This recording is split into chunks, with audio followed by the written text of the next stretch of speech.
یہاں سے فوجیں چلیں گی، سیاہ علم برآمد ہوں گے اور کوئی طاقت انہیں روک نہ سکے گی، ان کا منہ پھیر نہ سکے گی، یہاں تک کہ وہ ایلیا حضور کے زمانے میں یروشلم کا نام تھا، یہاں تک کہ ایلیا میں جا کر نصب ہو جائے گا۔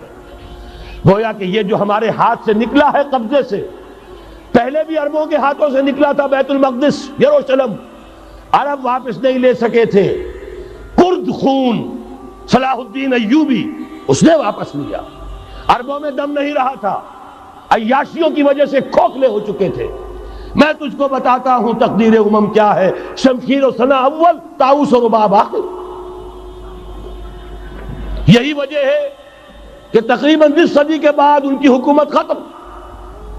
آشمارا حق بود گر خون بارد بر زمین، بر زوال ملک مستعصم امیر المومنین۔ یہ ہوا کہ نہیں ہوا؟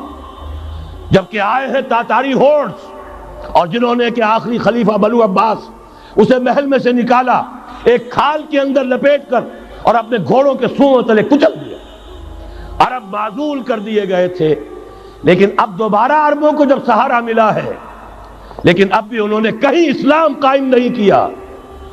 کوئی روس کا غلام رہا، کوئی امریکہ کا غلام رہا، کسی نے اس کا ساتھ دیا، کسی نے اس کا ساتھ دیا۔ تہذیب ہے تو مغربی، تمدن ہے تو مغربی، وضع میں تم ہو نصارہ تو تمدن میں ہنود۔ یہ مسلمان ہیں جنہیں دیکھ کے شرمائے یہود۔ یہی معاملہ جب ان کا ہوا تو اب اللہ تعالیٰ کی طرف سے ان کے اوپر وہ عذاب کی بھٹی گرم ہونے والی ہے۔ لیکن اس کے بعد پھر یہاں سے جائیں گے وہ جو ان کی مدد کریں گے، اور یہ ایلیا کو واپس لینے والے یہ مشرق سے چلنے والے لشکر ہوں گے۔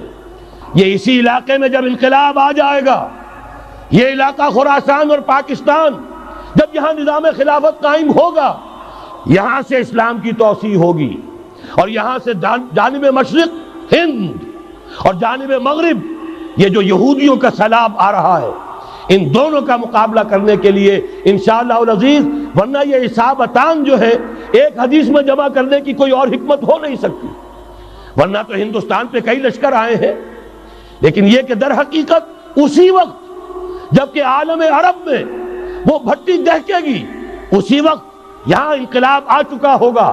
ایک طرف یہاں سے مدد کے لیے لشکر جائیں گے کہ جو مسلمان عرب جو ہیں ان کی مدد کریں گے، حضرت مہدی کے جھنڈے تلے لڑیں گے، حضرت مہدی کی حکومت کو مستحکم کریں گے، یؤتون للمہدی۔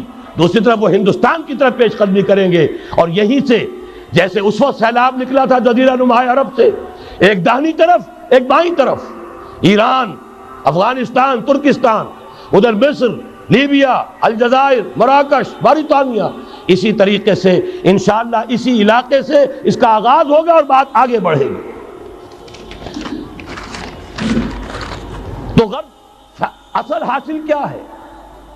یہ ہونا ہے، پچھلے آثار ثابت کر رہے ہیں کہ ہونا ہے، حضور کی احادیث بتا رہی ہیں کہ یہیں سے ہونا ہے۔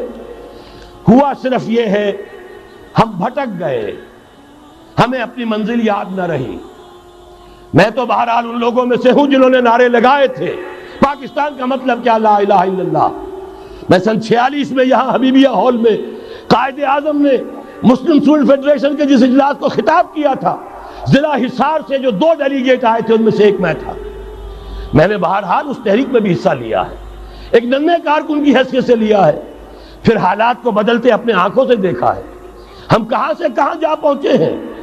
ضرورت صرف اس بات کی ہے کہ آج ہمارا حال یہ ہے، ہماری قیادت، ہماری سیاست ان لوگوں کے ہاتھ میں ہے کہ وہ فریب خوردہ شاہی کے پلاح و کرگسوں میں اسے کیا خبر کہ کیا ہے، تب وہ تاب جاویدانہ